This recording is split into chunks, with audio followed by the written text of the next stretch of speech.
National Border Patrol Council President Brandon Judd with me now. 60 Republicans head to the border. They want to stop the migrant flow. Are they going to get it, Brandon?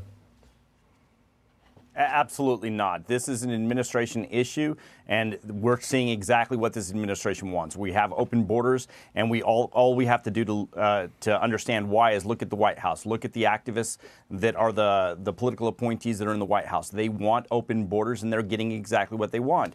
And so a delegation of Republicans is not going to change a Democrat's mind. It never has. But what it does do is it shines a spotlight on the issue. It forces the mainstream media to look at this issue. And all we want is that honest conversation. And if we get that honest conversation, the vast majority of Americans are going to agree. We need secure borders. And if they agree if they agree with that, then they're going to show up at the ballot box and they're going to vote that way. And that's what we want to see. Elections have consequences. And with the proper people in, we can get the proper border security policies. The mayor of Chicago, that's Brandon Johnson, he's taking $95 million from COVID funds to build migrant housing.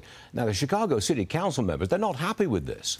You know, this is ruining our major cities, and it shows no sign of stopping. Well, and it's a magnet. It's what drives illegal immigration. Anytime that we offer benefits to people that violate our laws, they're going to continue to come.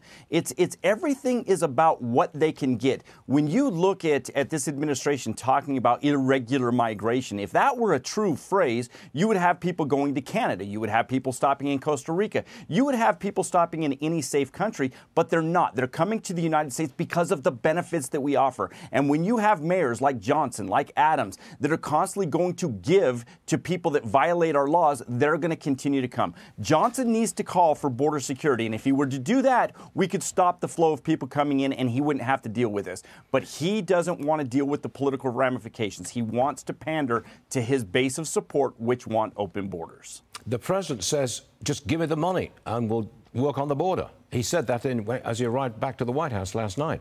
I suspect, though, if you do give him more money, he simply uses it to process more people more quickly, right?